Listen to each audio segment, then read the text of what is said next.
con la asistencia de cada uno de ustedes. La intención de esto es poder acercar el conocimiento oportuno de una manera un poco más accesible para aquellos que tal vez no tienen la oportunidad de acercarse a los encuentros o eventos que realiza ALADIR. Este webinar tiene como título Una nueva desaladora, 5 aspectos a tener en cuenta, y vamos a estarlos realizando de manera bimensual durante todo el transcurso del año, y en algunas ocasiones vamos a tener unos que son mensuales. Por favor, adelante la segunda lámina. Algunas recomendaciones antes de comenzar. Por favor, dejen a un lado el celular para que puedan aprovechar al máximo de este espacio. Estén ubicados en un lugar cómodo con señal de internet de calidad y tengan a mano agua o la bebida de su preferencia. Tomen nota de sus preguntas y escríbanlas en la opción Q&A, preguntas y respuestas. El expositor responderá en orden de recepción las preguntas al finalizar la ponencia. Tengan en cuenta que posiblemente alguna de las preguntas que escriban van a ser respondidas en el transcurso de la exposición, por lo que el ponente al final de esta presentación hará un filtro de cuáles efectivamente no se han respondido. Si alguien aún así tiene alguna duda, como el tiempo que tenemos para responder a las preguntas es entre 15 y 20 minutos, luego, si no da chance durante este lapso, podrán escribirle al correo directamente al señor Patricio y atenderemos sus consultas. Si tienen algún inconveniente, en la misma opción de preguntas y respuestas, por favor escríbanos para poderles atender. Esto en el caso de que estén escuchando de repente algún ruido que pudiera molestarles o en su defecto que no estén escuchando el audio o viendo la presentación. Todos los asistentes están silenciados para evitar interrupciones o ruidos molestos y esperamos que esta experiencia sea de provecho y utilidad para cada uno de ustedes.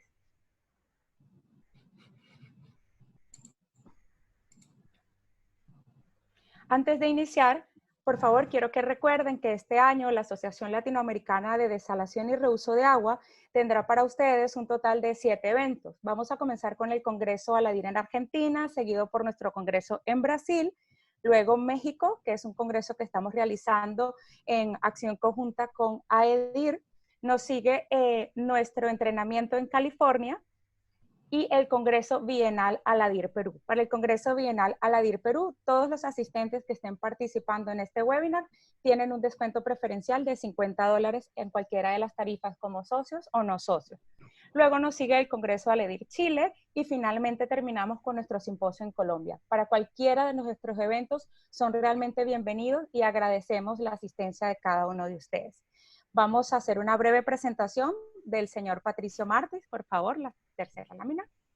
Patricio Martis es ingeniero de la Universidad del Norte de Chile, máster en Administración de Empresas de la Universidad de Chile, con más de 20 años de experiencia en la industria del agua y distribución del agua.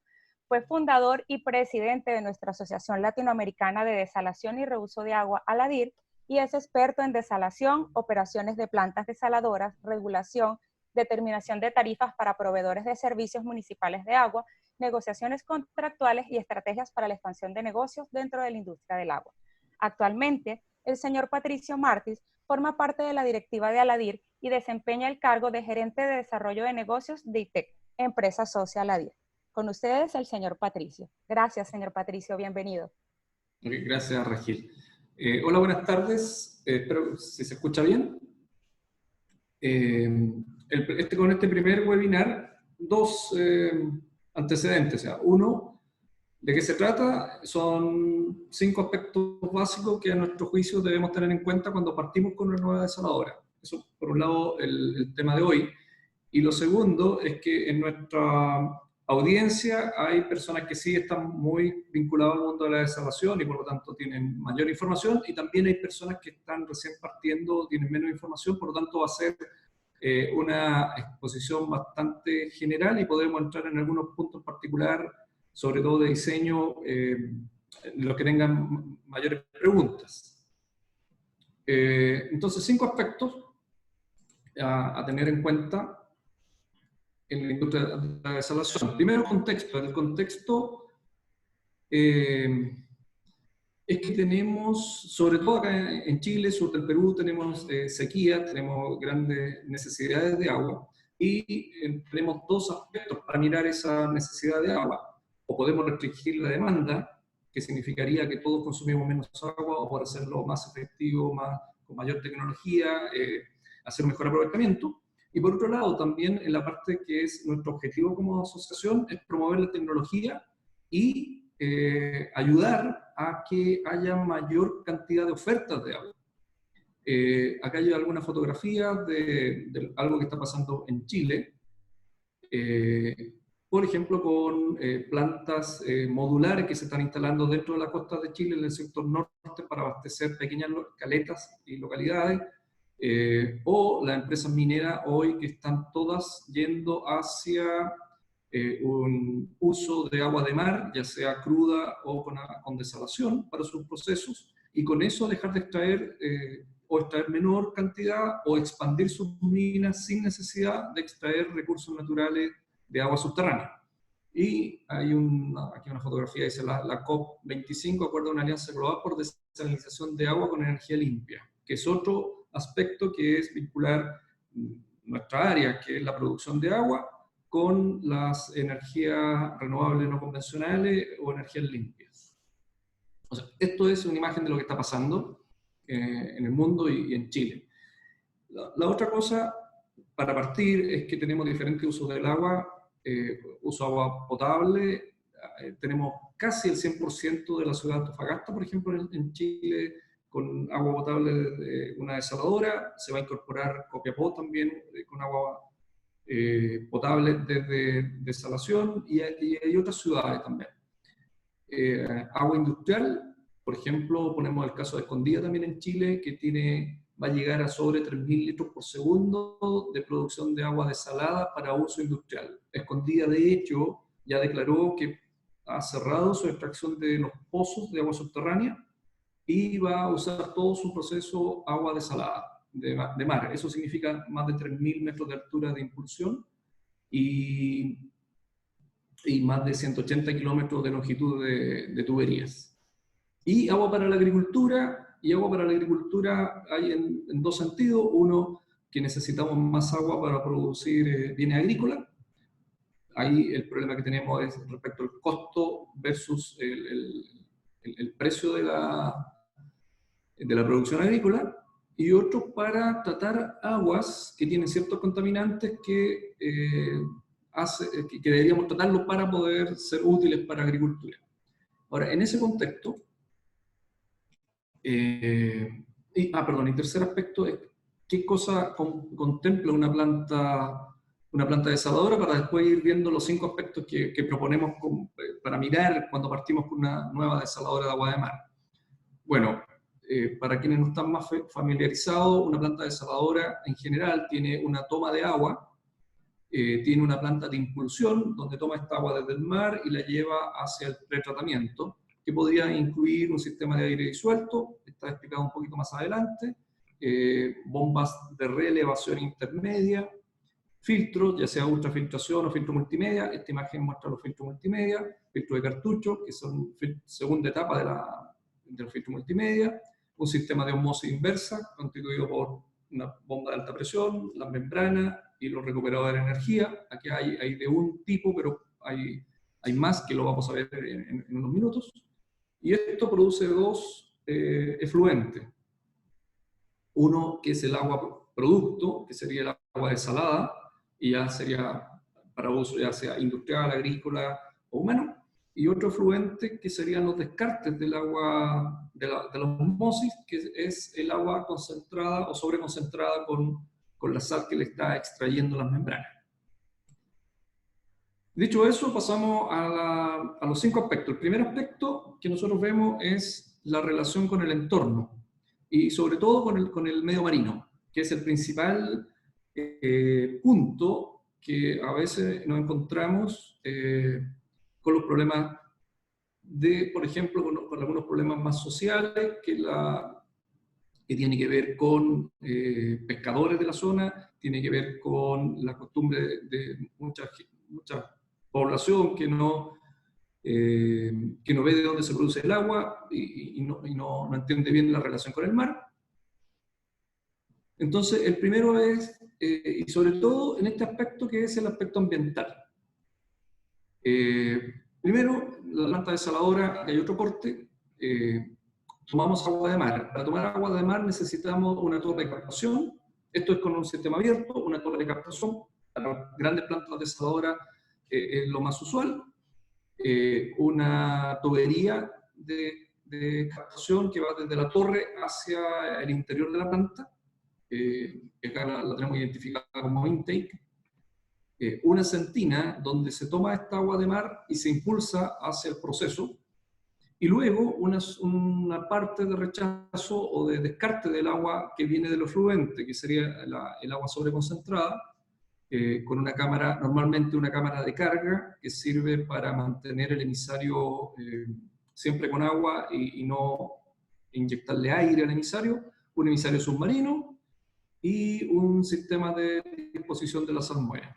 Esto en general, y esto porque tenemos aquí algunas de las variables a considerar. Entonces, uno de los primeros factores es el tema ambiental y la relación con el mar, y lo más recomendable, o lo primero que tenemos que ver son los estudios físico marino de referencia, por ejemplo, las corrientes, porque a todo esto, perdón, en el medio marino nosotros tenemos dos intervenciones o dos interrelaciones con el medio marino. Primero, en la captación de agua, y las primeras dudas ambientales que salen es qué estamos captando. Si estamos captando o no especies vivas, plancton, fitoplancton, zooplancton, ictioplancton, peces, larvas, huevos. Y por otro lado, la salmuera. Cuando estamos disponiendo la salmuera en el mar, normalmente lo que nos sale en las evaluaciones ambientales, en los procesos de participación ciudadana, es la duda o la consulta, o muchas veces con falta de información los reclamos de la comunidad respecto de que estaríamos provocando un daño en el medio marino.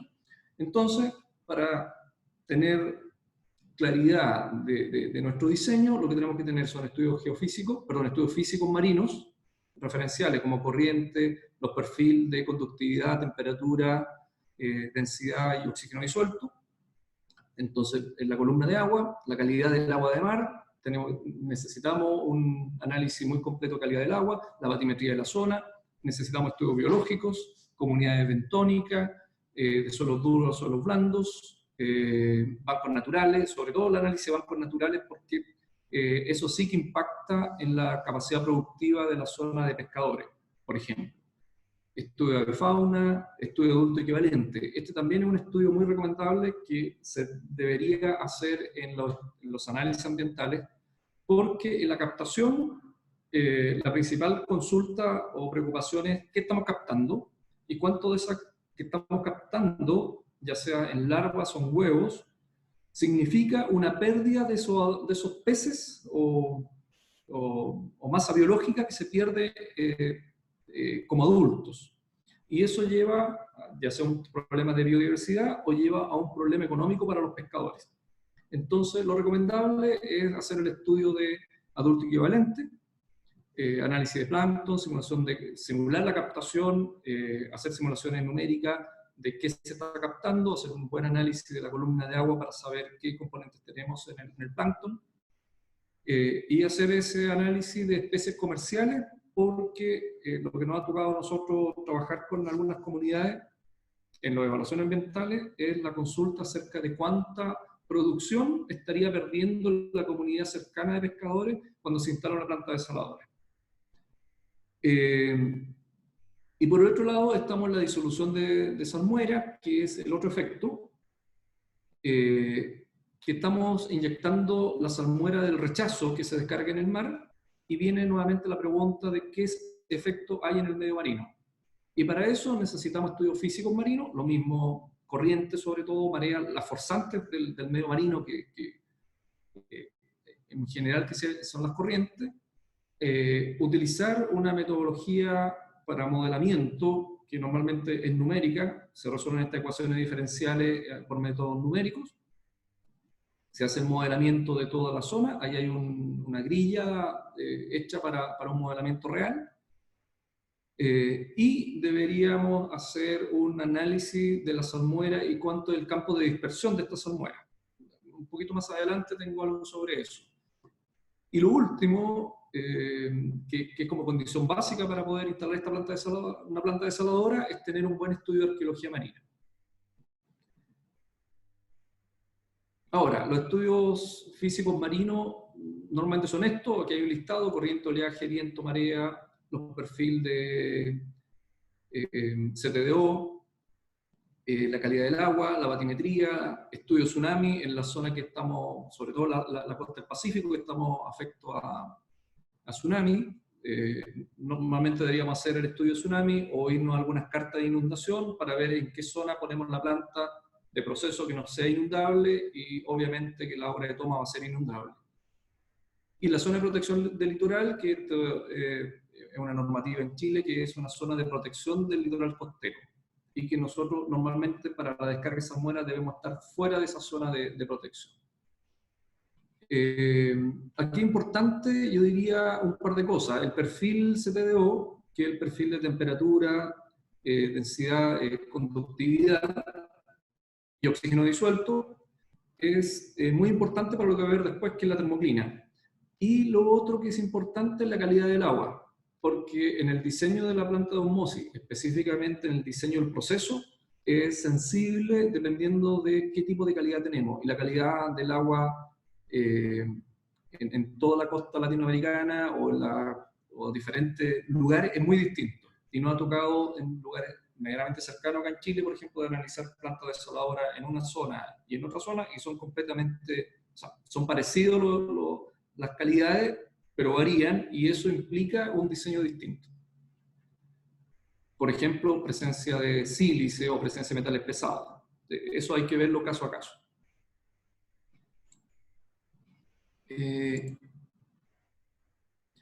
Lo segundo, dentro de la relación con el mar, son algunos criterios de diseño. Y acá llegamos a la termoclina. La termoclina es el punto, la profundidad del agua de mar. Estamos en el mar, a cierta profundidad hay un cambio de temperatura. Ese cambio de temperatura es reflejo del cambio de la luminosidad. Entonces, el sol penetra el medio marino, penetra la capa de agua, y hasta llegado a un punto se pierde la capacidad de penetración de los rayos solares, y por lo tanto hay menos energía y por lo tanto hay menos temperatura. Entonces, en ese punto hay un cambio en la luminosidad y su aproximación en la temperatura. Ahora, ¿por qué es relevante? Porque desde ese punto hacia la superficie es un sector que está mucho más iluminado, con mucha más radiación, y eso permite mayor cantidad, o la gran cantidad de vida marina está en esa capa, de la superficie hasta el cambio de temperatura. Y del cambio de temperatura hacia la profundidad, hacia el fondo, hay menos luminosidad y por lo tanto hay menos vida. Y nuestra captación debería estar más bajo que ese punto que sería la termoclina. Entonces se hace este perfil de temperatura, profundidad, y en el otro caso densidad, profundidad, y se determina el punto de quiebre donde cambian las condiciones, y normalmente deberíamos poner nuestra captación bajo ese punto.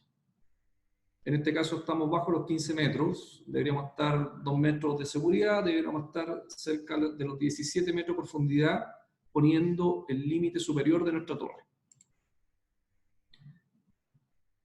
Y en las captaciones, lo que normalmente encontramos son criterios de diseño. En la captación normalmente ocupamos un criterio de la EPA de Estados Unidos, que nos dice que usemos velocidades menores a 0,15 metros por segundo en la captación de agua.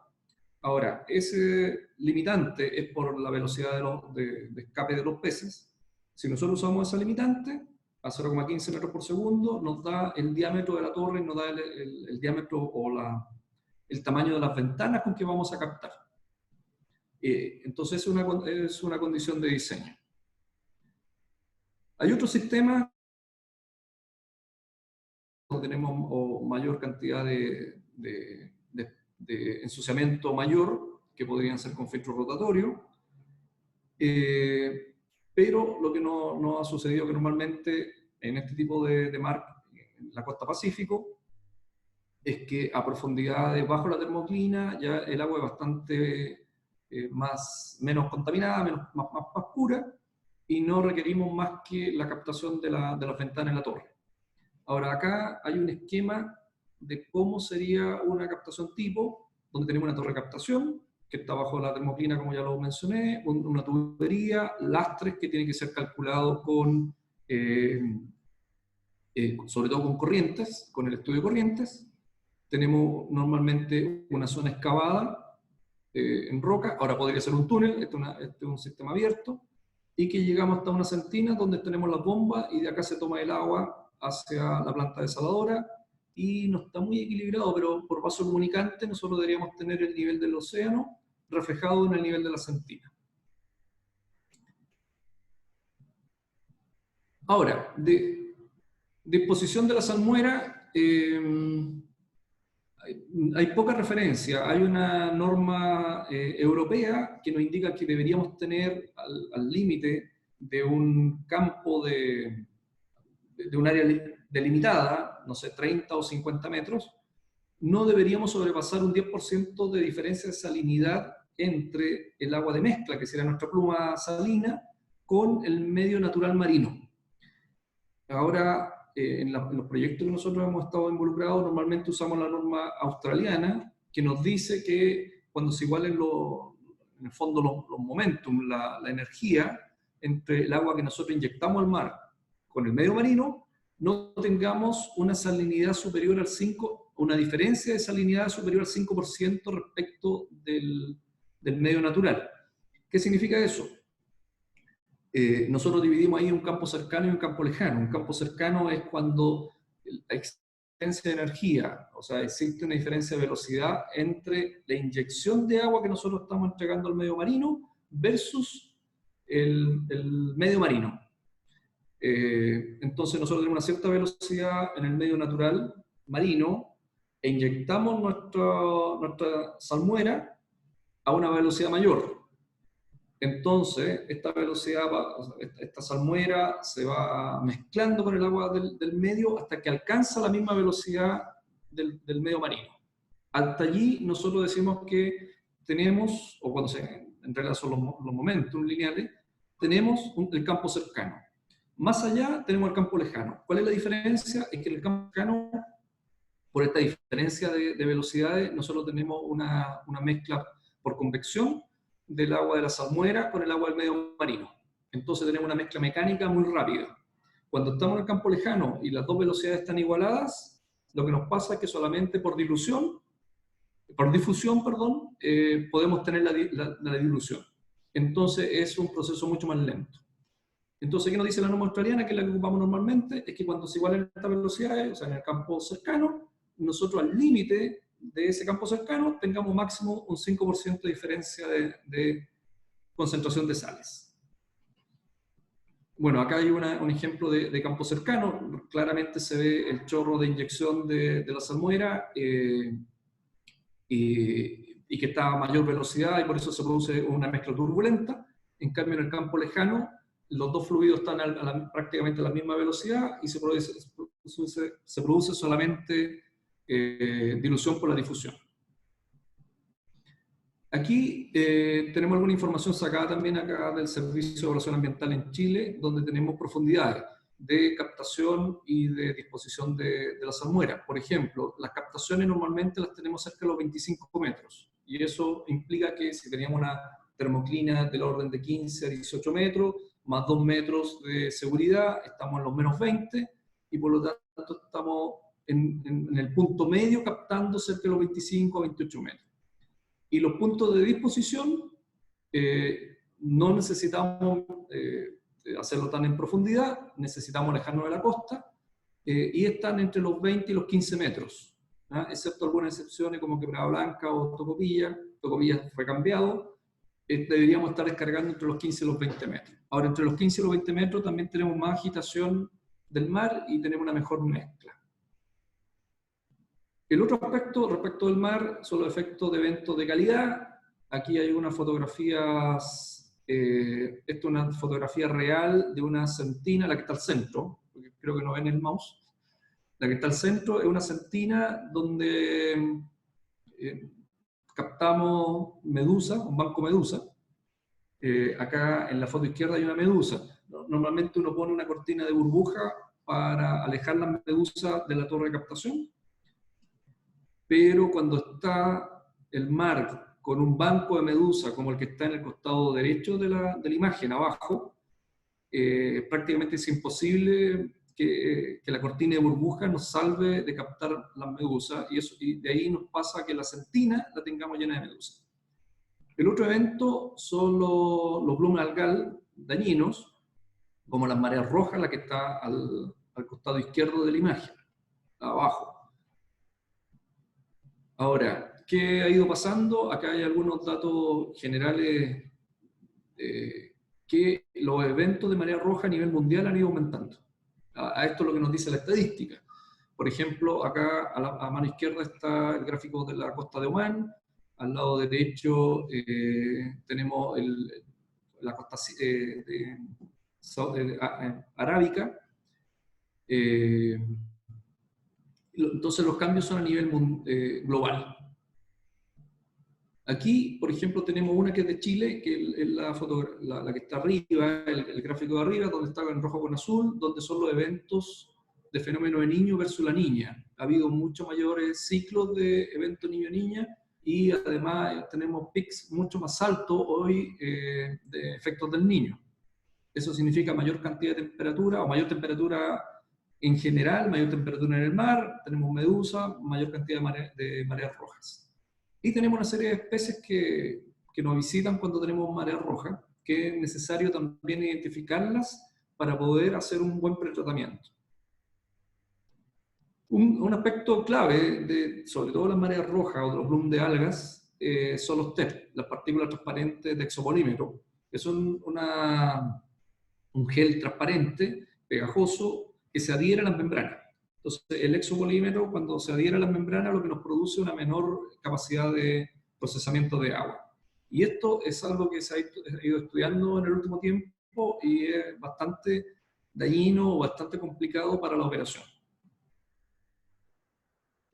Entonces, aspecto 1, el mar. Aspecto 2, elegir un buen pretratamiento. ¿Por qué? Porque la osmosis es muy buena para separar la sal del agua o concentrar, dividir los flujos en un flujo salino o hipersalino con un flujo más neutro o más puro, pero no están hechas, sobre todo por los espaciadores, por el tipo de constitución de la membrana, para que le metamos cualquier cosa. Entonces solamente le podemos echar agua con sal, y por lo tanto en el pretratamiento deberíamos sacar carga orgánica, materia biológica, sobre todo algunos elementos de metales pesados, por ejemplo, que destruyen la membrana, y por lo tanto, si queremos proteger bastante bien el proceso de osmosis, lo que tenemos que tener es un buen pretratamiento. Y en ese pretratamiento, bueno, lo que decía recién, disminuimos los ensuciamientos, mejoramos la disponibilidad de la planta, porque la osmosis solamente puede separar sales disueltas. Tenemos flotación por aire disuelto. Esto hoy se está utilizando mucho más porque tenemos muchos más eventos de marea roja o de bloom de algas. Esta bloom de algas lo que hace con otro sistema de pretratamiento es que empezamos a colapsar la operación, necesitamos mucho más tiempo para limpiar las membranas o limpiar los filtros de arena, las carreras de limpieza son bastante más cortas, se nos bloquean los filtros de cartucho, la ultrafiltración también sufre mucho daño. Entonces, lo que tenemos y que se ha ido diseñando cada vez con más frecuencia, plantas con sistema de flotación por aire disuelto. Ahora tiene una desventaja, que necesitamos un área mayor porque este es un sistema adicional a los sistemas de filtración tradicionales, como filtro o como membrana de ultrafiltración. Ahora, es bastante efectivo para sacar grasa de todas maneras y para sacar carga orgánica liviana como los bloom de alga, las microalgas. Lo segundo, los filtros autolimpiantes. Estos filtros se ocupan normalmente previo a la etapa de ultrafiltración. La ultrafiltración tiene unos poros de 0,1 micras, pero no le podemos meter agua que tenga mucha turbidez o elementos mayores porque nos va a bloquear rápidamente la ultrafiltración. Y podría incluso romper la fibra, y deberíamos poner un sistema preliminar de filtros. En este sistema preliminar de filtros, yo solamente voy a avanzar sin moverlo. Aquí tenemos un filtro de anilla. Un filtro de anilla son estas carcasas. En estas carcasas hay una serie de anillos que tienen unos surcos de material bastante inerte para el agua de mar, para los cloruros. Son plásticos o son sintéticos, no son metálicos. Estos anillos van apilados dentro de los cabezales. Y finalmente van con un sistema de resorte, van todos compactos. Y el agua que pasa por fuera trata de entrar entre las ranuras. Las ranuras quedan cruzadas y por lo tanto genera un pequeño orificio entre anillo y anillo. Cada anillo tiene un set de ranuras en ambas capas. El agua va pasando por fuera, va atravesando esta serie de anillos y la suciedad va quedando en el manto de este paquete de anillas. Y una vez que se supera cierto diferencial de presión, se sueltan los resortes, o sea, estos anillos ya dejan de estar compactos y se mete un flujo a contracorriente para poder hacer la limpieza, como se ve acá en la imagen. Estos anillos tienen corte, son súper amplios, tienen corte entre 20 y 400 micras. Normalmente ante una ultrafiltración ponemos filtros entre 100 y 150 micras. 100 micras probablemente, 120 micras para algunas, dependiendo de los fabricantes de membranas. Segundo, filtro multimedia. Esto es una tecnología más antigua. Me ha tocado trabajar también con filtro multimedia. En realidad son bastante confiables. Son fáciles de operar. Tenemos tamaños de corte que podemos tener por video entre 0,1 y 5 NTU. Los SDI normalmente estamos entre 3 y 5 de SDI, dependiendo de lo que necesitemos.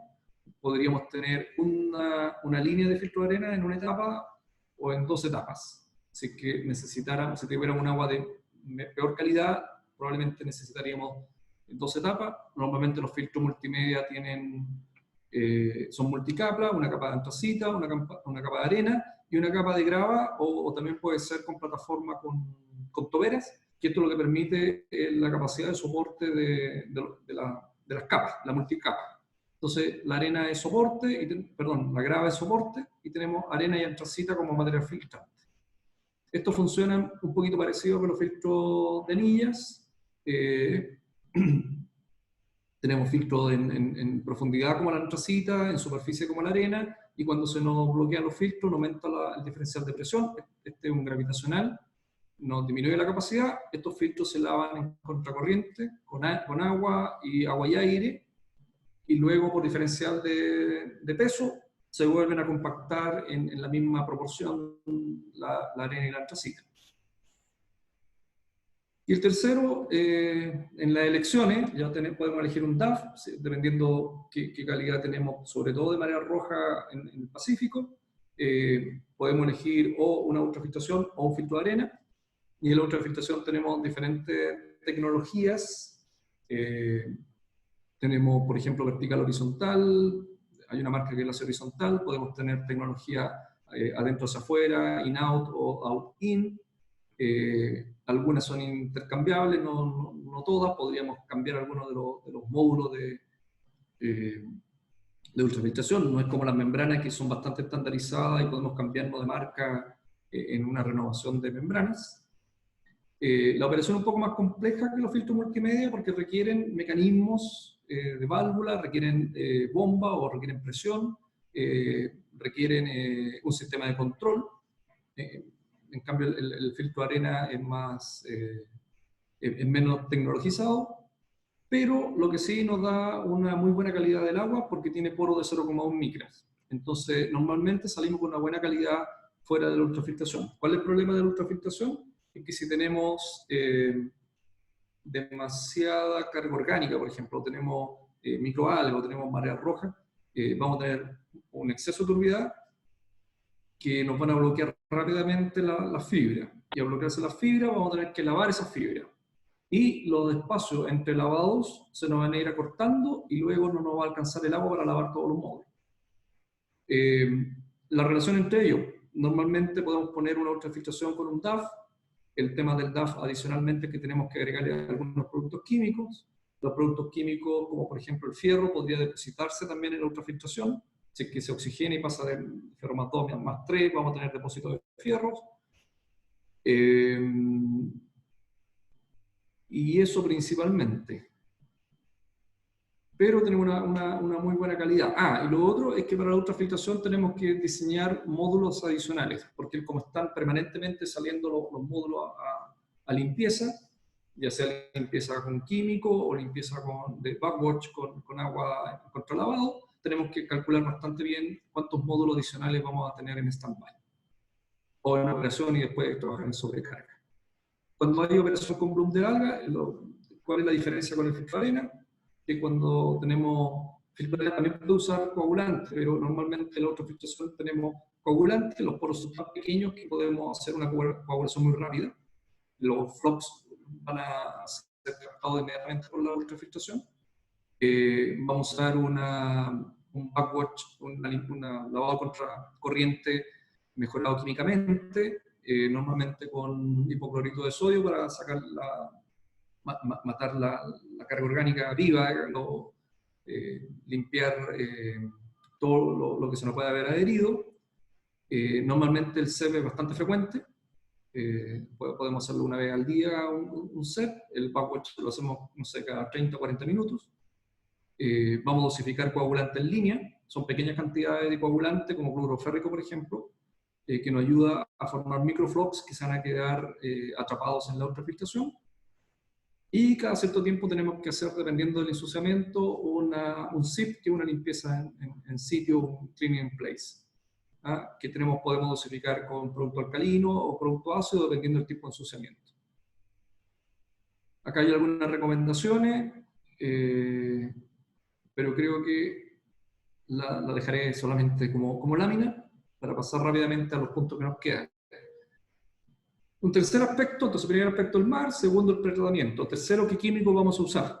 Ahora, ¿por qué? Porque los químicos tienen condiciones para poder usarlo, tenemos condición para poder almacenarlo y además para la disposición. Entonces tenemos un problema o tenemos algunas preocupaciones respecto de las condiciones medioambientales, de cómo vamos a disponer esos químicos.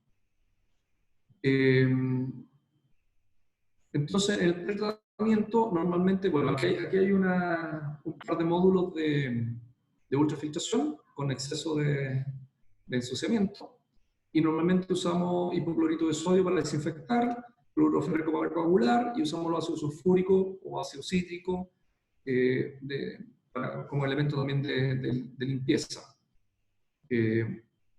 O con backwash mejorado. Y como elemento de limpieza podemos usar desinfectante, a lo mejor soda cáustica, también para disminuir la carga orgánica que se nos ha depositado en la ultrafiltración, ácido cítrico, en algunas partes hemos visto ácido oxálico o ácido ascórbico mezclado con otros componentes, dependiendo qué tipo de ensuciamiento tengamos. En los MOSI normalmente tenemos dos tipos de incrustaciones, una incrustación biológica, un biofouling biológico, obviamente, donde entre medio de las capas de membrana se nos deposita materia orgánica y se nos depositan algunos materia viva, tanto como los exopolímeros, como colonización biológica. Y también se nos pueden depositar materia inorgánica. Entonces, para eso usamos... y lo otro, que en la medida... Bueno, pero voy a hablar un poquito de la limpieza. Entonces, la limpieza tenemos ácida y alcalina. Normalmente usamos alcalina con pH muy alto, con soda cáustica, para poder degradar la materia orgánica y luego hacer una limpieza y poder sacar esa materia orgánica depositada. Cuando hacemos la limpieza ácida, normalmente por lo inorgánico que se nos depositan, principalmente carbonato de calcio, algunos sulfatos, y ahí usamos algunos compuestos ácidos de pH, no sé, un pH 2 en ácido y un pH 12 en limpieza alcalina con temperatura, entre 35 y 40 grados. Ahora, tenemos que usar antiincrustantes, sí. Bueno, acá, perdón, acá hay una imagen, el gráfico, se nota A, B, C, D, son diferentes limpiezas químicas. Y la C, perdón, la línea azul, o eso, nube de puntos azules, este es una membrana real. Los puntos azules son las mediciones del flujo de permeado. Y la línea roja es la caída de presión. Entonces no aumenta la presión, nos cae el flujo permeado, tenemos que lavar. Y lo que estaba hablando de los antiincrustantes y la formación de incrustaciones, porque nosotros tenemos 7 membranas normalmente en un tubo. Y vamos pasando el agua y el agua se va concentrando en la medida que vamos pasando las membranas. Entonces en la cuarta membrana, quinta membrana, sexta o séptima membrana ya tenemos un flujo muy concentrado. Si nosotros superamos la capacidad de concentración, vamos a tener depositación de ciertos elementos, de ciertas sales. Dependiendo del tipo de sales, podríamos tener boros, por ejemplo, podríamos tener sílice, sílice, no quise decir boro, sílice o carbonatos, sulfatos. Entonces, para evitar la precipitación, usamos elementos antiincrustantes. Podemos usar ácido sulfúrico, por ejemplo, que nos baja la solubilidad de los carbonatos, o un antiincrustante de fábrica. Tenemos uso esporádico, los elementos de limpieza, y uso frecuente. Normalmente tenemos hipoclorito de sodio para limpiar, para desinfectar. Tenemos los pretratamientos cloroférricos, otros elementos químicos, la osmosis anticrustante, que es obligatorio. Y los post-tratamiento, como el agua viene desbalanceada, la balanceamos usando carbonatos, usamos CO2 como agente y cal o calcita normalmente para poder agregarle carbonato de calcio al agua. Usamos hidróxido de sodio, normalmente soda cáustica, para poder hacer el control de pH. El agua viene más bien ácida desde la osmosis, entonces con el hidróxido de sodio controlamos el pH salida. Y si fuera un agua para consumo humano, le agregamos cloro y flúor. Ahora, ¿qué pasa con el almacenamiento? El almacenamiento puede ser bulk o envasado, o sea, puede ser graneles o envasado, graneles sólidos, graneles líquidos. Y eso nos trae ciertas condiciones. En Chile se aplica el Decreto Supremo 43, donde nos indica cuáles son las condiciones para el almacenamiento y la compatibilidad entre productos químicos. Entonces, esto no es menor cuando uno está recién partiendo una planta, un tema no tan fácil de resolver, medianamente fácil de resolver, pero genera algunos problemas, porque tenemos que identificar bien dónde tenemos que almacenar los productos, la compatibilidad entre un producto y otro, además las condiciones cómo se almacenan, los pretiles de contención, si tenemos, por ejemplo, ácido sulfúrico, que es un producto peligroso. Al ser un producto peligroso, tenemos que tener una serie de medidas adicionales de control. Entonces, ese es otro tema que es el almacenamiento. Otro punto es el uso de los productos químicos y la compatibilidad con el medio ambiente. Entonces, normalmente usamos los productos químicos dentro de la planta y son productos bastante básicos, no hay nada muy complejo, no estamos usando elementos contaminantes. Pero sí, cuando pasamos el agua a través del proceso, nosotros le vamos agregando productos químicos. Y esa agregación de productos químicos sí puede tener un impacto donde depositemos el agua. En los efluentes, por ejemplo, en el agua producto, nosotros vamos a usar esos compuestos químicos para poder acondicionarla para el uso. En cambio, cuando estamos hablando del efluente, en el efluente de descarte, nosotros vamos a tener salmuera, que normalmente no trae mayores productos químicos, pero sí vamos a tener las aguas de las limpiezas químicas. Entonces vamos a hacer limpieza química a las membranas, a la ultrafiltración, a los filtros autolimpiantes, vamos a usar cloro seguramente, en algún caso vamos a usar soda cáustica, hidróxido de sodio, a lo mejor un ácido sulfúrico, y vamos a obtener un agua que tiene ciertas características que no podemos llegar y descartar en el medio marino.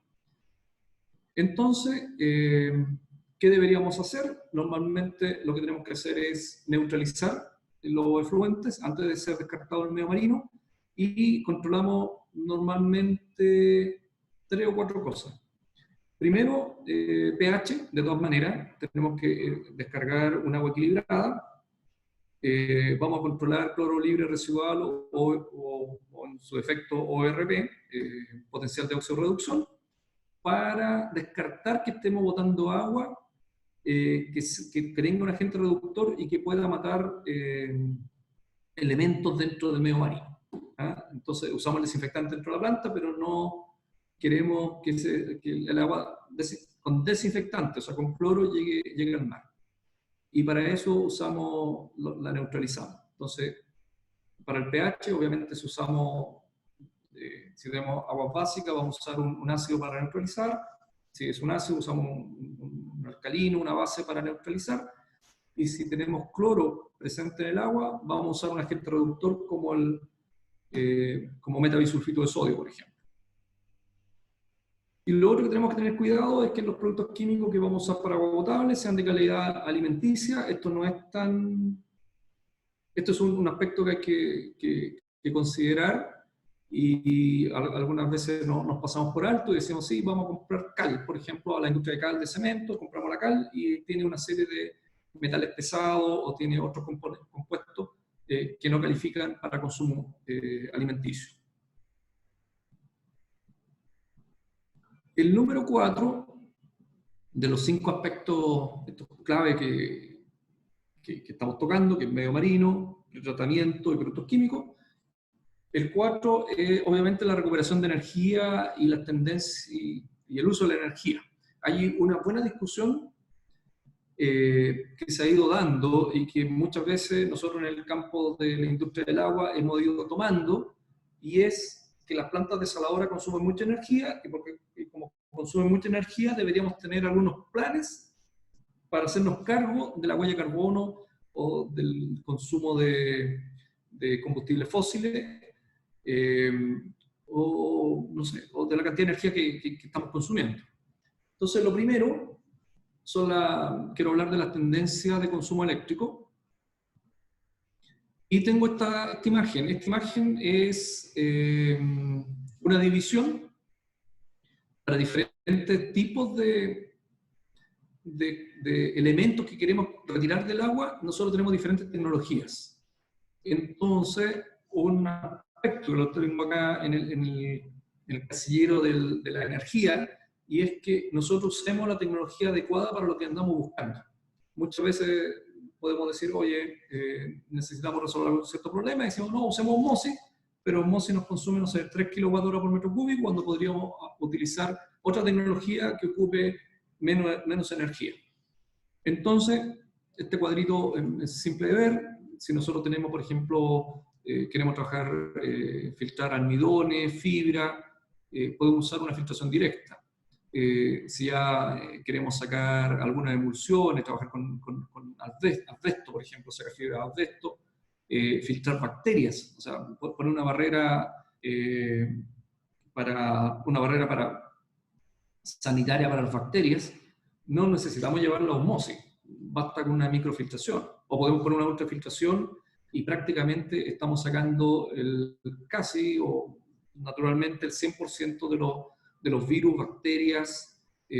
Podemos filtrar proteínas, sílice, la sílice coloidal, también hay aplicaciones de ultrafiltración para poder retirarla. Si nosotros ya queremos sacar algunos compuestos químicos, algunos iones de tamaño más grande, o un tamaño un poquito grande, podemos usar nanofiltración, por ejemplo, para sacar sulfatos. Entonces, para sacar sulfatos no necesariamente tenemos que ir a osmosis, sino que podemos hacerlo con nanofiltración. Y ya cuando no tenemos remedio y ya estamos en el extremo, como por ejemplo el agua de mar, que si la queremos usar para consumo humano, tenemos que sacar sodio, cloruro, sulfato, etc. Ya nos vamos a una osmosis inversa, y ya podemos sacar más del 99% de los iones que están disueltos en el agua. Entonces, la primera medida que uno dice, o yo que podría decir, ¿cuál es la primera medida para racionalizar el consumo eléctrico de energía? Bueno, usemos la tecnología adecuada, no nos vayamos a la más extrema, o la más, la de mayor corte de elementos, aunque nuestro trabajo es diseñar justamente ese tipo de planta, vayámonos a la que realmente necesita. Ahora, esta imagen muestra un poco las presiones, más o menos los rangos de presiones en las diferentes tecnologías. Entonces, la osmosis inversa, estamos en rangos sobre 50 bar, de 50 a 70 bar, podemos llegar hasta 80 bar, dependiendo de lo que estemos filtrando, o lo que estemos, procesando. En cambio, en aguasadores estaríamos entre 20 y 30 o 40 bar. Pero sí, una nanofiltración, o una ultrafiltración, estamos en 5 bar. Entonces estamos pasando de 5 bar a 50 bar. Entonces la energía se multiplica por 10, y por eso digo, hay que mirar bien qué tecnología necesitamos para la aplicación correcta, y así vamos a ahorrar energía. Aquí hay un gráfico de la eficiencia energética, donde estamos, por ejemplo, en la recuperación de energía, ya sea con los Dewar o con los ERI, con los intercambiadores de presión, estamos sobre el 90%, bastante más arriba del 90%, todavía incluso levemente conservador el 90%, podemos tener mejores rendimientos. Turbocharger estamos entre 50, 60 o 75% de recuperación. Las Pelton, 65, 70, las Francis, que son las primeras, más cerca de 50 que de 70. Y además, este gráfico lo que nos muestra es que mientras más flujo tengamos, tenemos mayor eficiencia en los recuperadores de energía. Aquí hay un par de imágenes que muestra, por ejemplo, cómo trabaja un turbocharger. Estas son imágenes que se pueden sacar de internet para mayor referencia, pero el turbocharger en realidad son dos cámaras, una cámara donde tiene un flujo de alta presión, que lo que permite es mover una turbina, y conectado al eje de esa turbina hay una bomba que permite tomar agua de baja presión e impulsarla a mayor presión. Esta es la imagen del turbocargador. En cambio, una turbina Pelton es una rueda con una serie de cucharas que tienen un eje al centro donde les cae esta cuchara, donde les cae el chorro de agua de alta presión, ahí está en rojo, hace mover esta rueda. Tiene este par de inyectores que balancean lo que está arriba, que no sé si se ve bien, pero es un inyector de agua a alta velocidad. Abajo hay otro inyector que permite mover la rueda y también equilibrar ahí la fuerza o esfuerzo. Hace mover esta rueda, y esta rueda normalmente está pegada, esta turbina está pegada al eje de la bomba. Entonces es una transferencia mecánica directa. En cambio, cuando tenemos el intercambiador de presión, en este caso estamos viendo un ERI, hay un contacto directo entre el agua de baja presión con el flujo de alta presión. Por lo tanto, no hay elementos mecánicos intermedios, como en el caso de la turbina Pelton, por ejemplo, o el turbocargador, sino que es agua con agua, se intercambian las presiones, y el agua que viene con alta presión empuja el agua de baja presión en un ciclo permanente en esto que va rotando. Ahí se ve un poquito el alta presión con baja presión. Entonces el flujo de alta presión que empuja el de baja presión le transfiere la energía al de baja presión, y el de alta que fue transferido termina saliendo con baja presión, y el de baja que ingresó al dispositivo sale con alta presión. Y otro aspecto dentro de la energía son los esfuerzos de la industria de la desalación. Por eso decía que nosotros nuestra industria consume mucha energía, y normalmente nos dicen, bueno, cuáles son los esfuerzos que está haciendo la industria de la desalación para tomar energía limpia, por ejemplo. Un poco de mensaje como asociación es que los esfuerzos han sido grandes en el desarrollo tecnológico de la industria de la desalación. Acá tengo un gráfico del año 70 y la proyección a 2020, donde el año 70 teníamos más de 20 kWh por metro cúbico para producir, más de 20 kWh para producir un metro cúbico de agua desalada. Claramente estábamos con un sistema térmico de desalación. Esto dominó varios años hasta la década del 90, donde seguíamos con mecanismos térmicos de desalación, pero no bajábamos de los 10 kWh para producir un metro cúbico. Luego ya cuando pasamos a membranas, las primeras plantas, las primeras no tenían sistema de recuperación, entonces botábamos toda la energía de la salmuera y no la recuperábamos hasta que se instaló los primeros sistemas como la turbina Francis, con una baja recuperación entre 50 y 60% de recuperación, que prácticamente una bomba invertida. Teníamos la turbina Francis que podía ya llegar a 6 o 7 kWh por metro cúbico. A partir de los 90 y algo hasta los 2004, 2005, teníamos el dominio de las turbinas Pelton, y las turbinas Pelton ya tenían una eficiencia bastante mayor, de 60 a 70%, que permite reducir el consumo de energía a cerca de 4 kWh por metro cúbico, 3,8, 3,6, usando Pelton, 3,8 seguramente.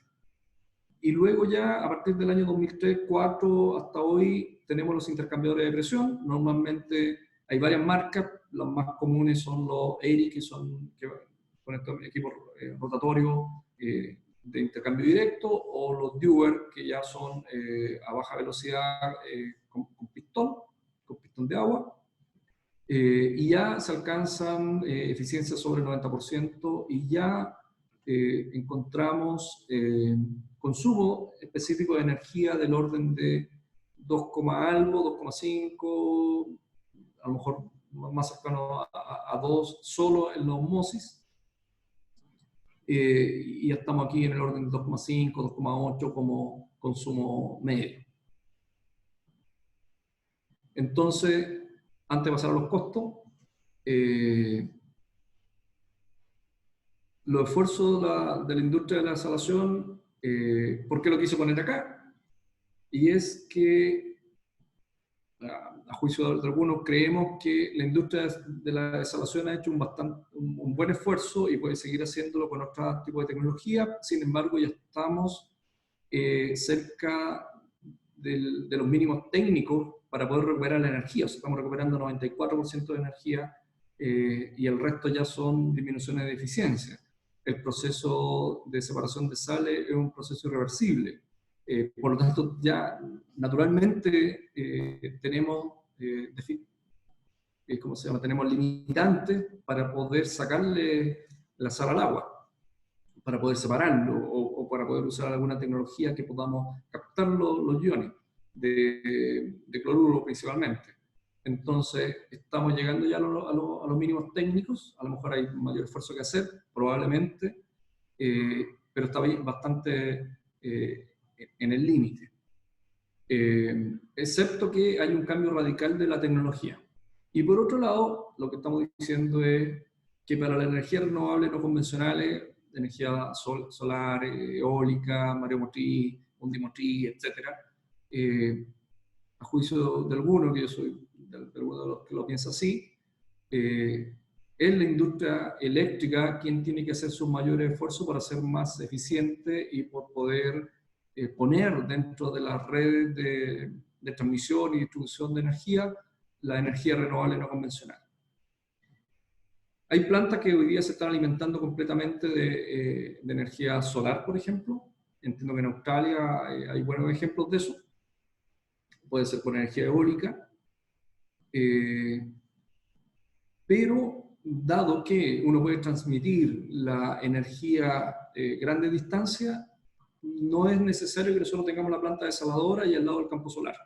Entonces, hoy día lo que se está dando, por ejemplo, acá en Chile, es que la planta desaladora que se está instalando en los lugares que se necesitan y se está tomando la energía de la red, y la red se está alimentando de campos solares que están a varios kilómetros o cientos de kilómetros de distancia de la planta de osmosis.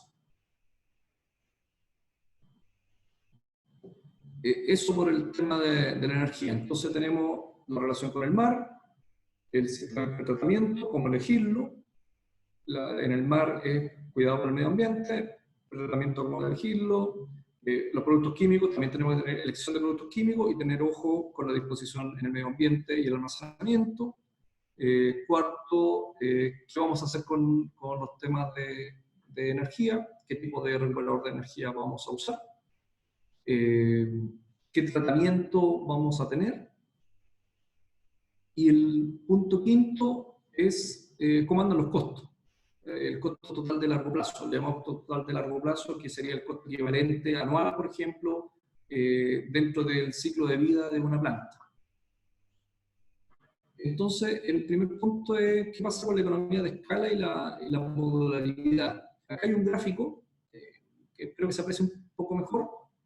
Hay un gráfico de varias plantas que depuramos y son costos de plantas en el mundo, están depurados, los que están fuera, los outliers, los sacamos, y es casi una línea recta, de hecho es una línea potencial elevado a 0,9, o sea, tiene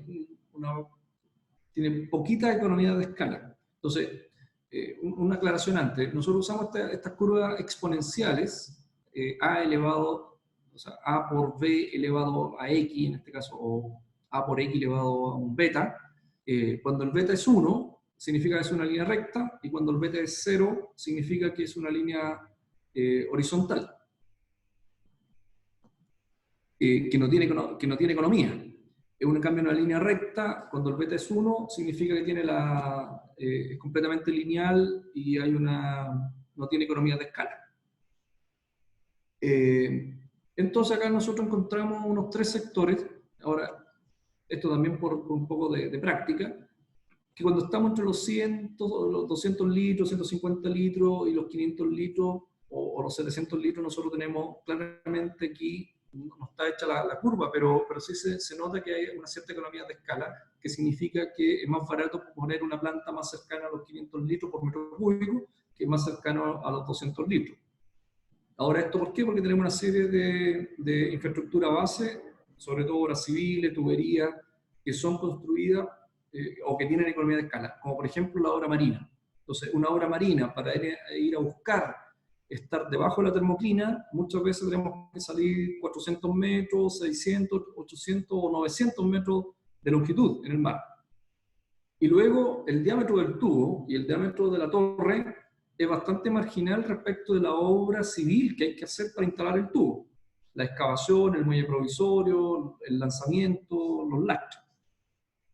Entonces tenemos acá en este sector un primer sector de economía de escala. Luego tenemos aquí una zona de transición que estamos entre los 700 y los 1000 litros por segundo, porque estamos 1200, 1300, porque estamos en el límite probablemente de tener una sola hora de toma. Si nos superamos probablemente sobre los 1200, 1300 litros por segundo, podríamos llegar a 1500 litros por segundo, no lo sé. Lo más probable es que tengamos que salir con 2 horas de toma.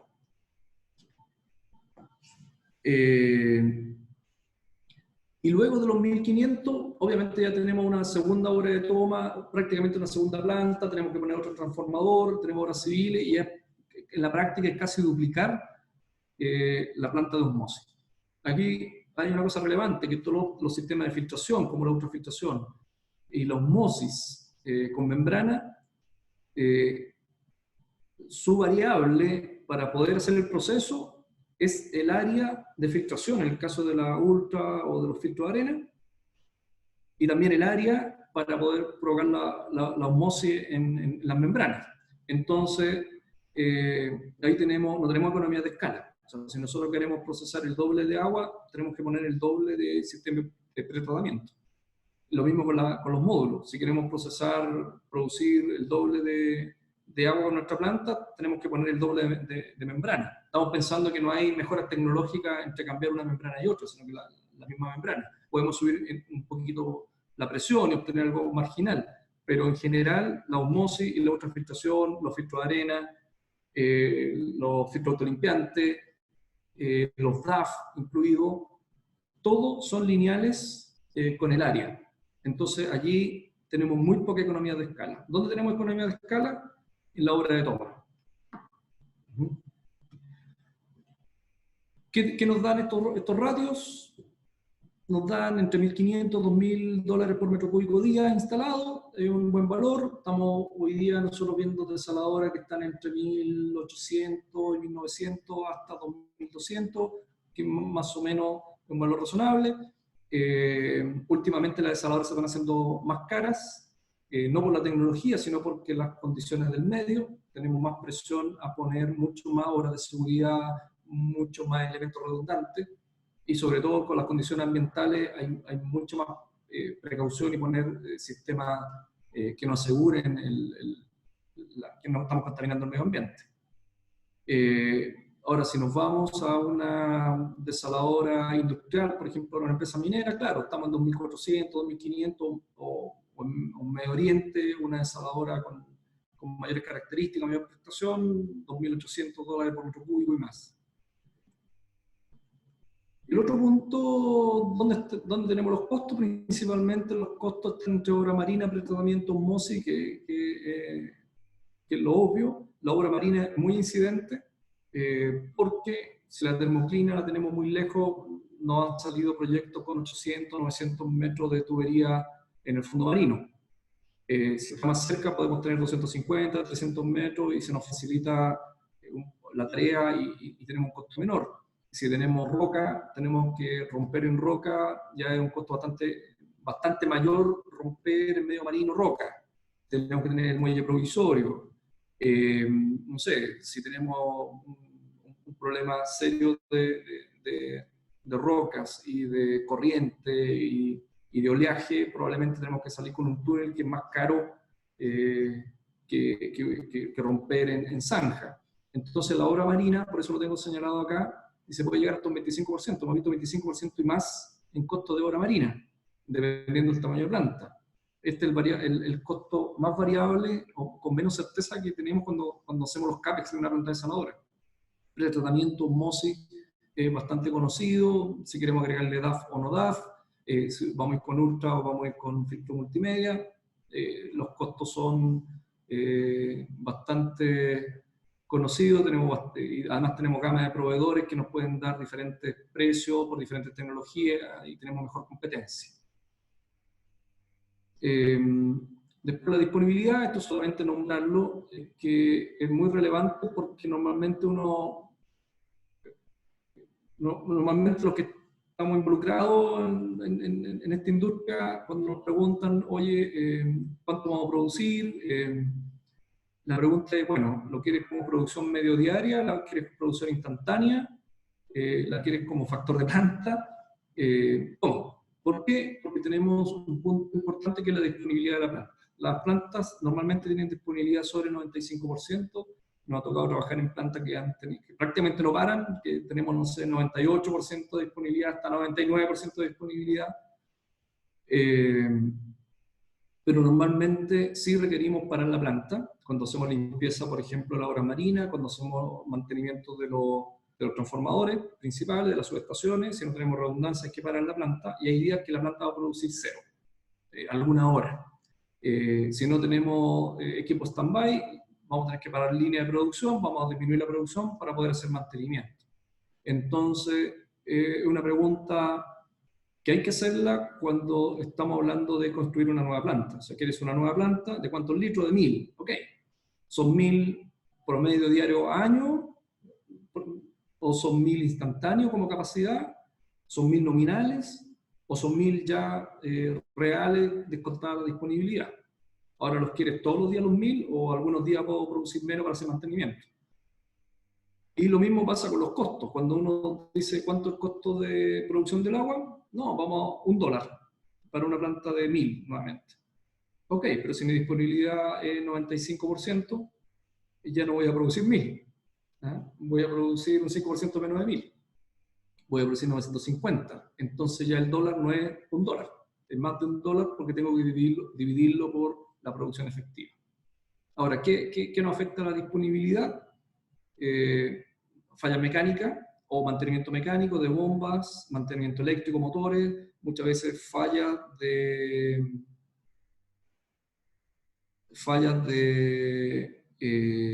instrumentación y control.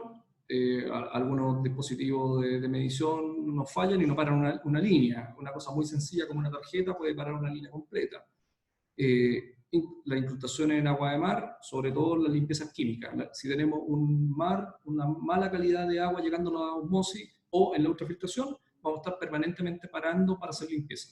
Si en la osmosis no tenemos trenes stand-by, que normalmente no los tenemos, y tenemos que hacer lavado químico, tenemos que parar el tren completo y ponernos a limpiar. Y eso nos baja la disponibilidad. Y por lo tanto, llegando ya casi al final de la presentación, el costo a largo plazo, los dólares por metro cúbico. ¿Qué nos dicen? Ahora adelante un poquito. Estos son los casos reales, hemos sacado algunos datos de proyectos que hemos hecho.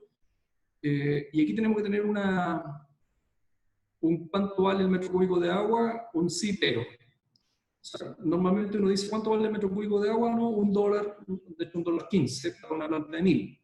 Pero normalmente, ¿qué pasa con las empresas, sean industriales, de agua potable? Los clientes no parten con 1000 litros. Entonces uno dice, quiero una desaladora de 1000, pero voy a partir con 400. Entonces nosotros decimos, sí, una desaladora de 1000, más, ¿cuánto es el costo? Mira, el costo es $1.15. Ah, bien, muy bien. Pero si partes con una desaladora de 1000, con obras civiles de 1000, obra marina de 1000, y partes con 400, en realidad el costo es $1.76. Entonces tenemos que tener un cuidado, ya sea que estemos por el lado de proveyendo equipo, planta o diseñando, o por el lado de los clientes mirando cuánto nos cuesta, que la respuesta va a ser, ok, ¿cuánto quieres tú de capacidad? Y dependiendo en qué fase de ampliación estés. Obviamente aquí hay temas de vida útiles, de reinversiones, tasa de descuento, pero a valores razonables, normales. Tenemos que hacernos las preguntas, ¿para qué nivel de ampliación quieres calcular el costo? Lo que nos pasa normalmente, a mí me pasaba cuando estaba de cliente, era que nosotros decíamos, ¿cuánto vale la desalación? No, €1 por metro cúbico. Ok, súper bien, evalúo con €1. Claro, pero teníamos un plan de inversión que duraba 20 años para llegar a no 20, pero 15 años para llegar a la plena capacidad. Entonces al principio nos costaba más de $2 o €2 y no nos costaba 1. Acá hay una curva que refleja lo mismo. Esta es una curva más teórica sacada del libro donde tenemos la curva de economía de escala. ¿No? Y esto es básicamente por el apalancamiento del CAPEX en la medida que estoy usando mejor la planta o con mayor capacidad.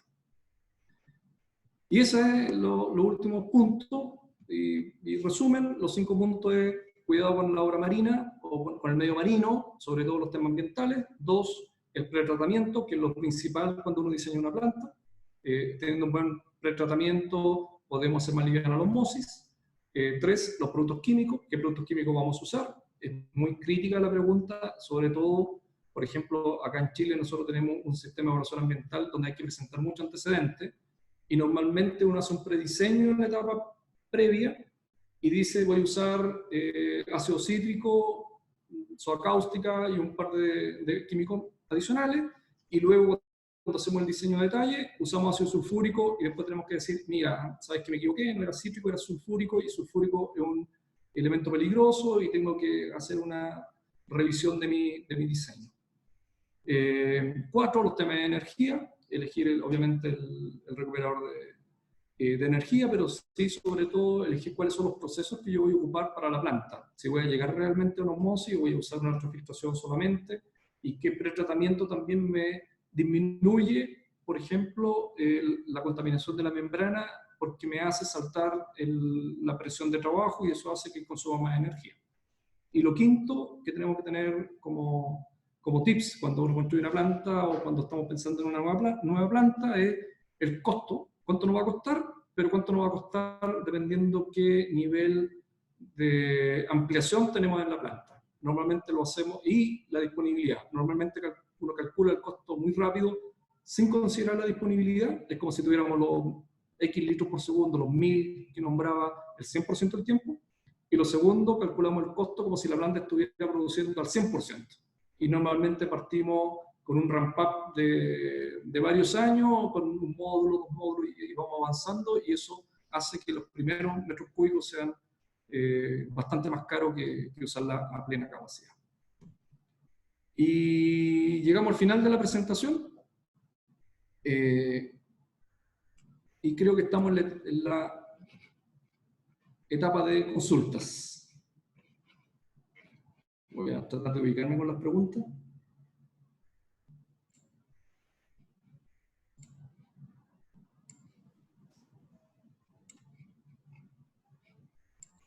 El señor Patricio en este momento ha filtrado todas las preguntas que recibió. Hay muchas que se repetían. Entonces él ya tiene una lista y las va a ir respondiendo en el orden de recepción de las mismas. Si ven que durante las consultas todavía les hace falta alguna información y estamos a tiempo de responderlas, las pueden ir escribiendo de igual forma en la misma sección donde las colocaron. Adelante, señor Patricio. Sí, yo estoy... Discúlpame, Raquel.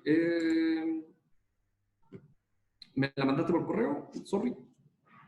¿O la saco del...?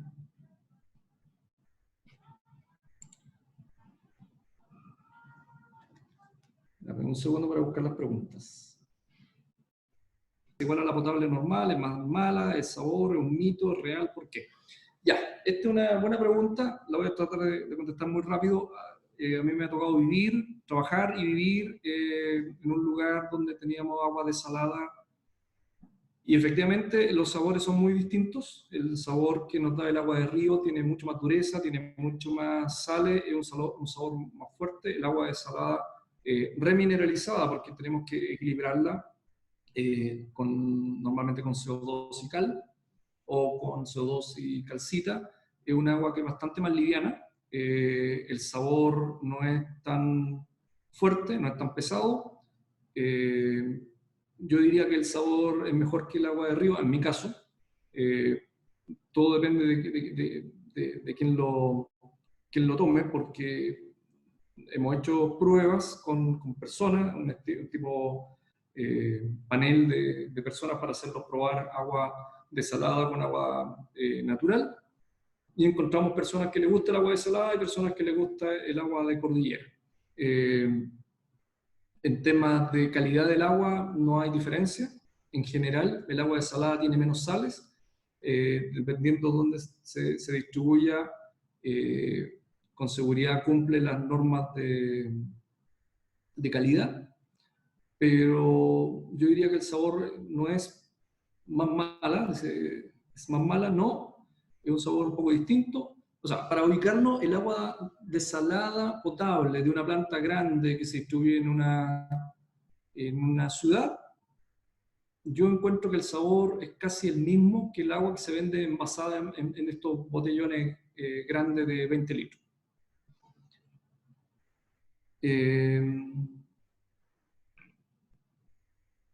Ya, la torre de captación.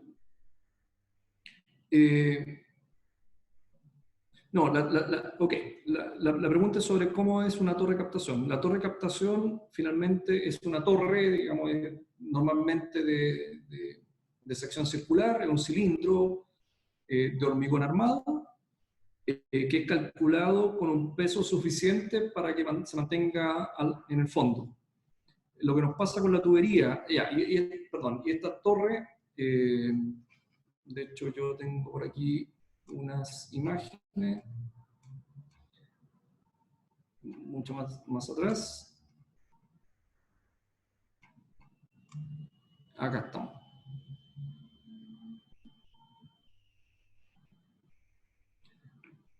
Aquí se ve algo como es la torre, que en el dibujo izquierdo es un cilindro de hormigón armado que tiene una ventana. Este tiene una apertura vertical, pero en realidad las ventanas son horizontales, como está en la figura del lado derecho. Esto debería ir sobre una torre, entonces tiene esta apertura horizontal, es donde entra el agua en forma horizontal. Esto es muy importante porque hay una discusión o sea, ha abierto discusiones respecto de captar en forma vertical o horizontal el agua porque tiene efectos biológicos en el medio marino. Y el agua es ingresada por estas ventanas laterales y se toma por el cuerpo de este cilindro de hormigón armado. No flota, se calcula con la corriente, con el estudio de corrientes, y la tubería, que normalmente es HDPE, sí flota, y por eso en la imagen de acá se ve que tiene estos lastres de hormigón que nos permiten fijar la tubería al fondo marino. ¿Qué otras preguntas tenemos? Se puede afirmar que el biofouling o el biofouling es el mayor problema derivado de un pretratamiento deficiente en plantas desaladoras. Sí, yo creo, en mi experiencia de operación, yo creo que probablemente sí. El biofouling, no necesariamente como el concepto de biofouling depositado en las membranas. Nosotros tenemos diferentes severidades en las calidades de agua de mar. Primero, por ejemplo, las medusas son bastante ocasionales, no son permanentes, pero cuando se encuentra un banco de medusas es muy difícil sacarlo. No se puede limpiar las medusas. Las medusas además entran en las bombas, se trituran y van a caer a los sistemas de tratamiento o filtración, como los filtros de arena, por ejemplo. Los bloquean y después hay que limpiar los filtros de arena. Las medusas sí son complicadas, pero hay soluciones, por ejemplo, poniéndole malla a la zona de la torre de captación, funcionan. En cambio, las mareas rojas sí son de un problema severo cuando son de alta concentración de microorganismos, porque en una ultrafiltración lo que hace es bloquear rápidamente la ultrafiltración si es que no tenemos DAF, y eso hace que la limpieza de la ultrafiltración sea mucho más frecuente. Entonces ya no es cada 30 minutos, es cada 20, cada 15, y prácticamente estamos botando mucha agua en la limpieza. En los filtros de arena nos pasa lo mismo, cuando hay demasiada concentración en marea roja, se nos bloquean los filtros y perdemos mucha agua limpiando. Si todo esto pasa por los filtros de arena gravitacionales y llegamos a los filtros de cartucho, lo que significa que estamos botando todos los días filtros sucios. Los filtros son desechables, los de cartucho. Entonces, en la última etapa, la última barrera antes de llegar a la osmosis. Y eso significa un alto OPEX, un alto costo de operación. Y luego, si tenemos filtración en los filtros cartuchos, se nos está pasando el agua con suciedad, se nos deposita en la membrana, y eso significa que tenemos que parar los racks de membrana para lavarlo. Yo diría que sí, probablemente lo que me ha tocado es de lo más complicado entre el biofouling, pero yo diría es complicado los ataques de membrana, es complicado las mareas rojas o los blooms de algas, y además, si le sumamos que podamos tener anoxia en el mar y se puedan generar, por ejemplo, ácido sulfídrico, que nos pueda contaminar con olor el agua, y después hay que tener proceso de tratamiento para sacarle el sulfídrico. Voy a seguir viendo las preguntas. Si en los equipos DAF se utilizan químicos, y si se utilizan químicos se usan sensores de turbidez o conductividad. La turbidez y la conductividad se mide permanentemente en la planta. Normalmente se mide turbidez, conductividad, pH, ORP, potencial de oxirreducción. ¿Qué otra cosa medimos? Temperatura, pero son permanentes. Ahora, ¿se usan productos químicos? Sí, porque ayudamos a la coagulación. Entonces, lo que se ocupan dos productos químicos, normalmente se usa un coagulante, que podría ser cloruro férrico, sulfato de aluminio, normalmente estamos usando cloruro férrico. Usamos este coagulante para romper las capas exteriores de las partículas, la doble capa, y una vez que usamos el coagulante, en un proceso rápido de mezcla, en una cámara de menor velocidad, mucho más, la primera es turbulenta, se mezcla muy rápidamente el coagulante, en la segunda se está ocupando con seguridad un ayudante de floculación, no sé, un tipo Preastol o algo así, se produce los microflux y eso lo pasamos directo al DAF. Y en el DAF ya lo podemos sacar con la cortina de burbuja. Entonces sí, usamos, dependiendo de los procesos, pero normalmente estamos usando coagulante y ayudante de floculación.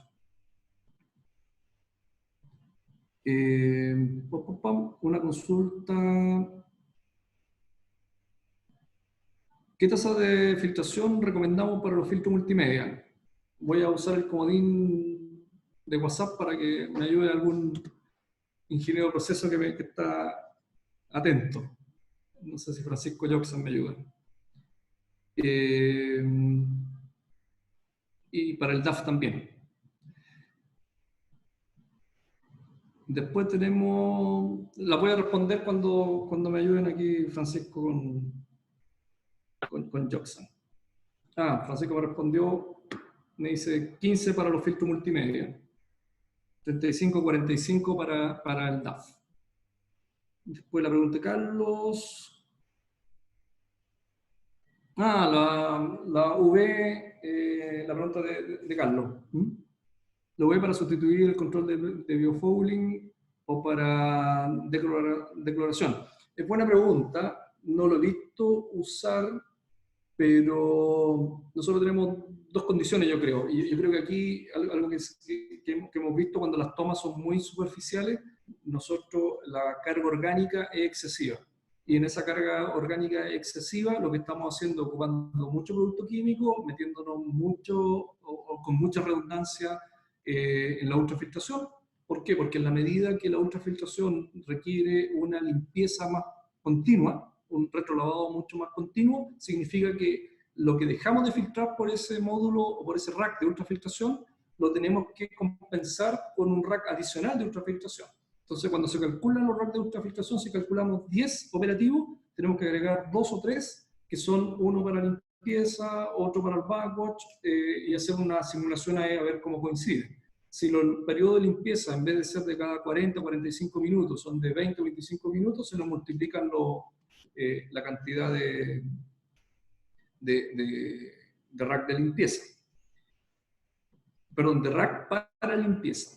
Entonces, el uso del UV, yo creo que sería muy interesante ocuparlo en los sectores que no tenemos un buen pretratamiento, como por ejemplo, no tenemos DAF. Si ya tenemos un DAF, seguramente vamos a usar el DAF.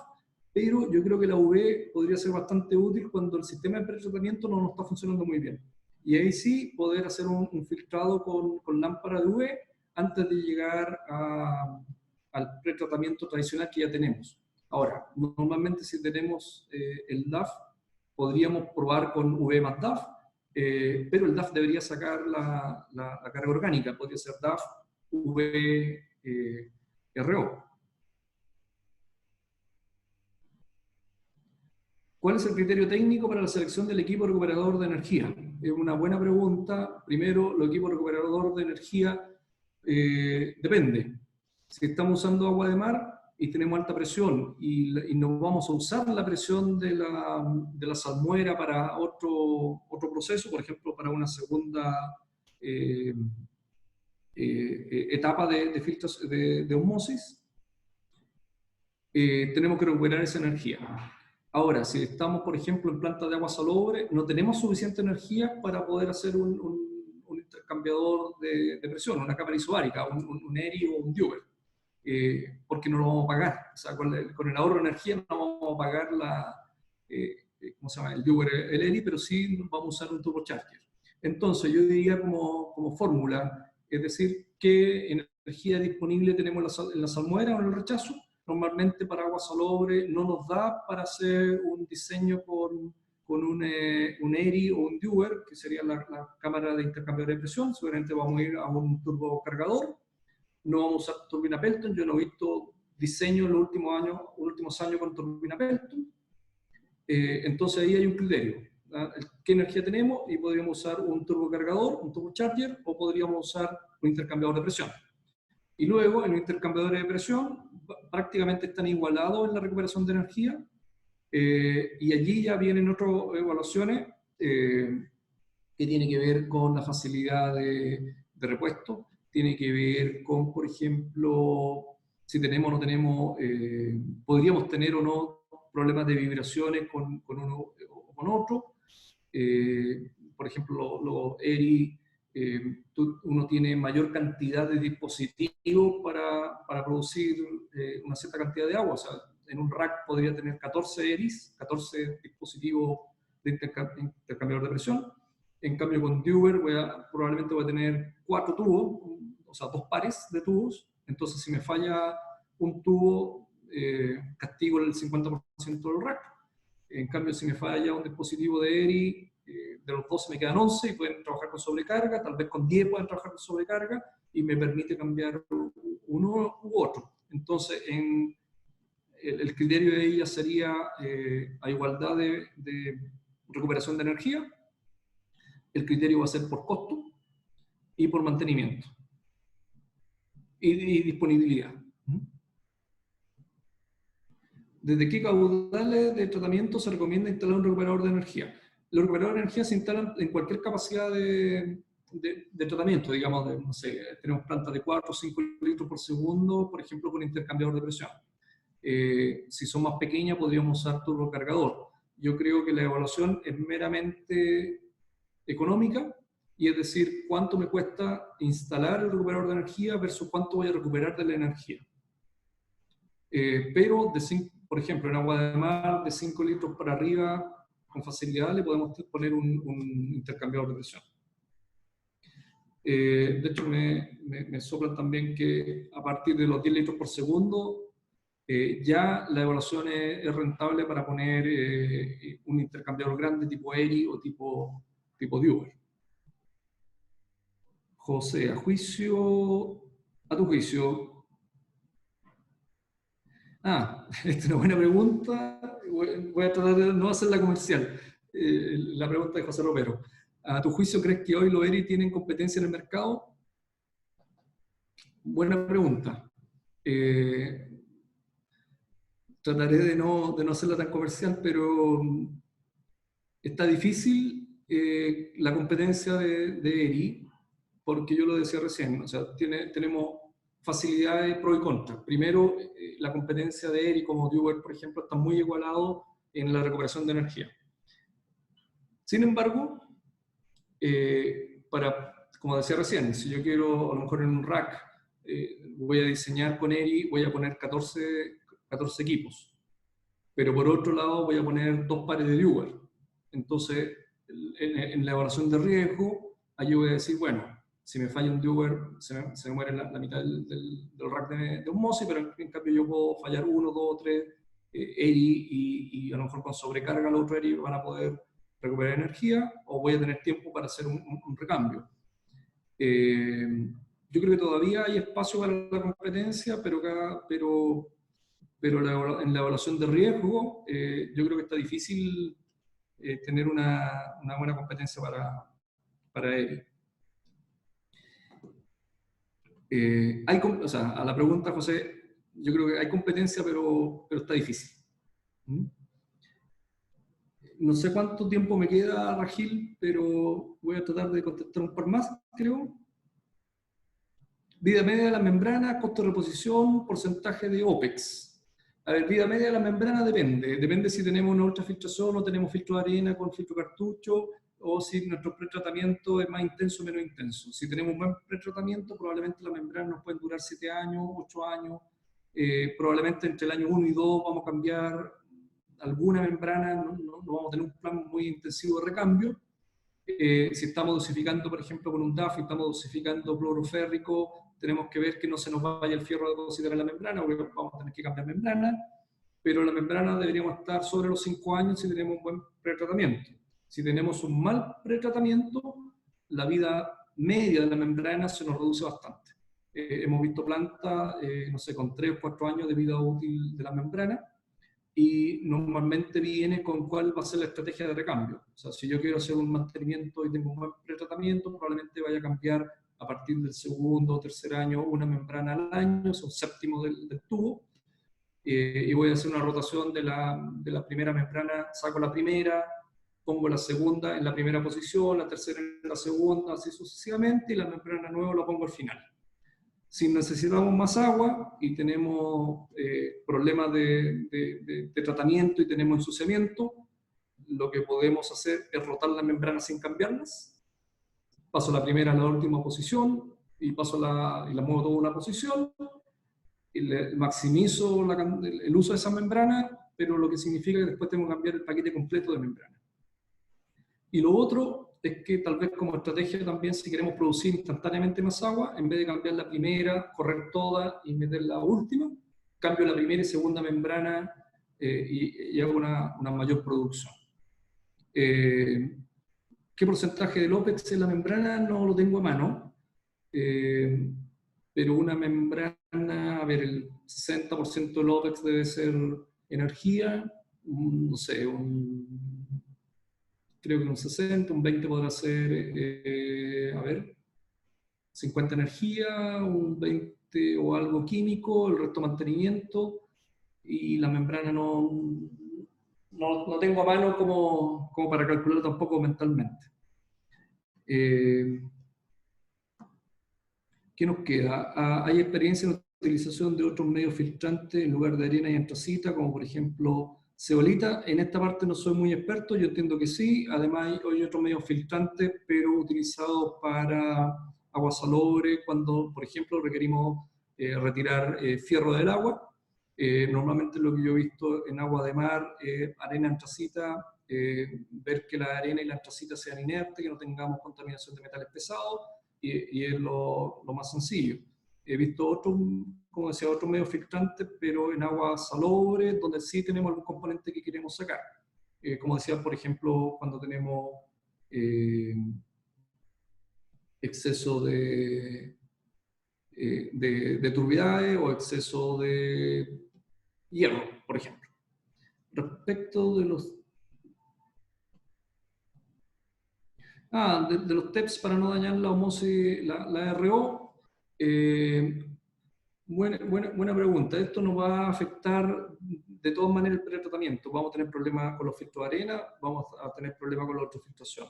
Ahora, si nosotros tenemos exceso de LUM de algas en el lugar donde estamos instalando la planta, y no es eventual, o sea, si tenemos, no sé, en una medición, normalmente si tenemos marea roja seguida un par de veces al año, y podemos tener mareas rojas menos intensas y otras más intensas.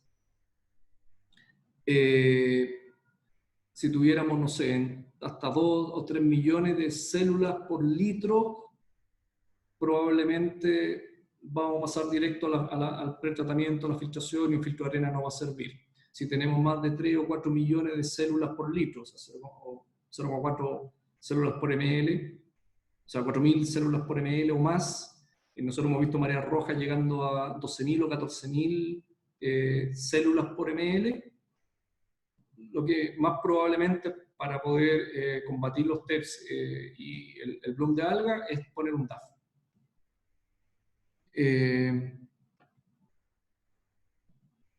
¿Qué más tenemos? Cuando habla de utilizar energías renovables no convencionales, ¿se refiere al 100% o como soporte adicional de energía eléctrica generada de forma convencional? A pesar de disponer de una zona idónea en Chile para obtener energía solar, ¿cree que será posible operar una planta de desalinización solo con renovables no convencionales? Si no recuerdo mal, la planta de Econsa utiliza renovables, pero ¿qué tipo o qué parte? Ya. Está difícil abastecer una planta con energía renovable no convencional, sobre todo la solar. Voy a hablar del caso de Chile. El caso de Chile es bastante angosto. Nosotros tenemos la costa, tenemos la cordillera de la costa, una pequeña planicie intermedia, y después tenemos la cordillera de los Andes. Lo que nos pasa, y además por la corriente fría, lo que tenemos es que en general, en toda la costa de Chile, sobre todo la costa norte, la zona que quedan encajonadas por la cordillera de la costa, pasa con nubes permanentes. Entonces, está difícil que nosotros podamos abastecer una planta desaladora directamente desde un campo solar que esté al lado. No lo podemos abastecer. por las condiciones climáticas de la zona. A lo mejor un campo eólico podría ser un poquito más. Por otra parte, la energía renovable no convencional tienen factores de eficiencia de, no sé, 40% del orden.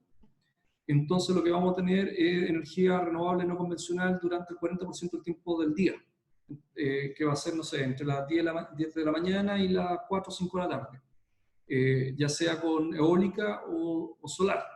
Si es solar, depende obviamente de la luz solar, en invierno vamos a tener mucho menos que en verano, y si es eólica también, porque no todas las corrientes de viento nos van a servir para mover los aerogeneradores.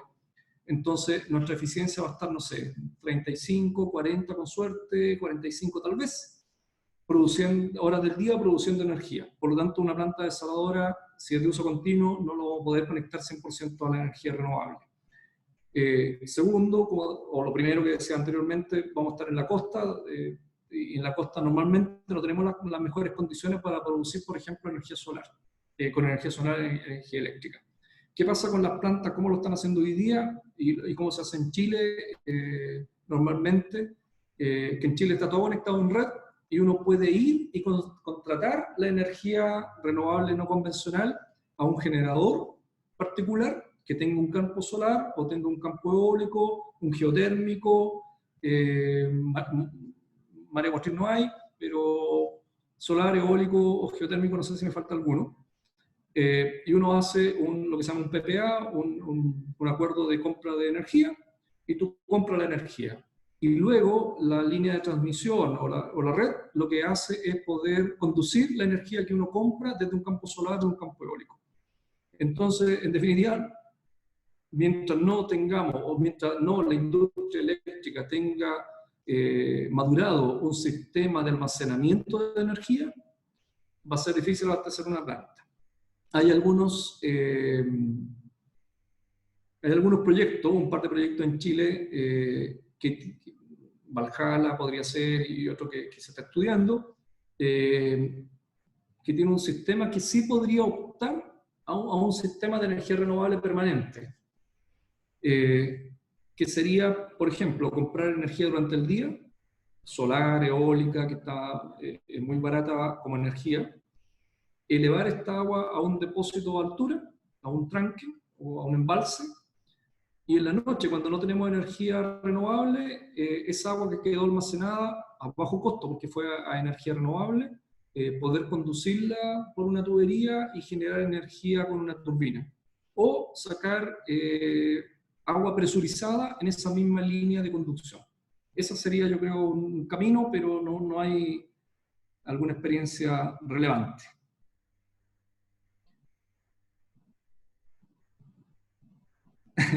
Y creo que se me acabaron las preguntas, Ragil. No sé, ¿me ayudas tú? Sí, señor, efectivamente, ya se acabaron las preguntas. Había Muchísimas gracias. perdón, Sí. había otro medio filtrante,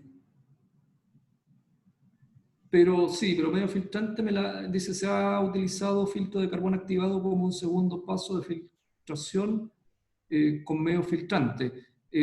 No tengo mucha información, no es mi especialidad justamente el tema de la filtración con medio filtrante, con filtro multimedia. Yo entendería que es probablemente que sí, pero lo que normalmente estamos viendo es la antracita con arena, que entiendo que también que antracita no es directamente carbón activo. Pero esa yo creo que está un poquito fuera de mi especialidad. Y ahí creo que fueron todas, Ragil. Te dejo la palabra. Sí, señor. Muchísimas gracias, señor Patricio. En efecto, bueno, ya culminamos con las preguntas. Muy agradecido, señor Patricio, con su colaboración para este webinar. Esperamos que se repita. Agradecemos la asistencia de todos los que estuvieron aquí, los que nos acompañaron hasta el final, que son bastantes. Tuvimos participantes de más de 11 países, cosa que es muy productiva porque nos reconfirma que la tecnología sirve para unirnos y para hacer un multiplicador del conocimiento y de la difusión de este tipo de tecnologías y de experiencias. Y bueno, ya nos queda, además de este agradecimiento, recordarles que les enviaremos a todos la presentación a través de un enlace online.